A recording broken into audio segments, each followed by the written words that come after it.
Washington, 6 U.S. senators Thursday unveiled a new bill that would prohibit support of Russian crude oil production and transactions in new energy projects supported by the Russian government, placing new hurdles on future output. Receive daily email alerts, subscriber notes.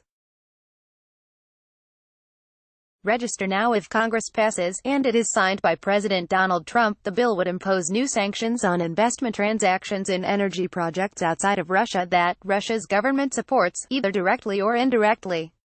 It would also prohibit investments in goods, services, technology, financing or support that would contribute to Russia's ability to develop crude oil resources in Russia, according to the proposed bill's text. The new sanctions would not apply to projects already underway at the time of the bill's enactment. The bill, formerly known as the Defending American Security from Kremlin Aggression Act, or DASKA, is in response to Russia's continued interference in our elections, malign influence in Syria, aggression in Crimea, and other activities, the senators said in a statement. The sanctions and other measures contained in this bill are the most hard-hitting ever imposed, and a direct result of Putin's continued desire to undermine American democracy, Senator Lindsey Graham, Republican, South Carolina, said in a statement. Along with Graham, the bill was co-sponsored by two other Republicans, Cory Gardner of Colorado and John McCain of Arizona, and three Democrats, Bob Menendez of New Jersey, Ben Cardin of Maryland and Jeanne Shaheen of New Hampshire.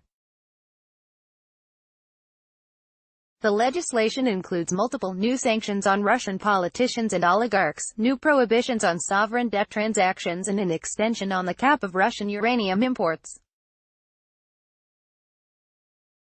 The bill comes amid growing speculation that Trump could weaken U.S. sanctions on Russia's energy sector.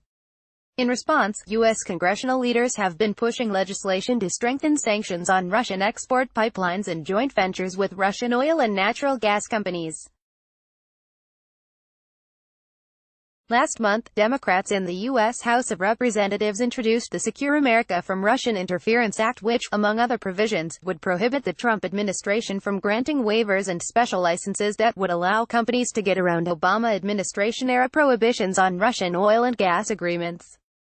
Senator John Barrasso, Republican, Wyoming, has introduced a bill which would impose mandatory sanctions on Russia's Nord Stream 2 pipeline, and Senate Majority Leader Mitch McConnell, Republican, Kentucky, said there's a possibility that the Senate would take up a bill from Senators Marco Rubio, Republican, Florida, and Chris Van Hollen, Democrat, Maryland, known as the Deter Act, which would impose new sanctions against Russia.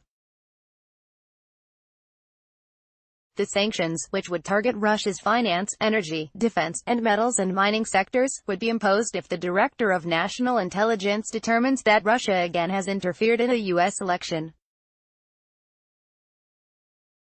Sanctions legislation may be difficult to move through the current Congress, because of limited floor time and competition from other legislative efforts, but may be taken up after November's midterm elections, particularly if Democrats win control of the House and Senate. Brian Scheid@spglobal.com, edited by Valerie Jackson, valerie.jackson@spglobal.com.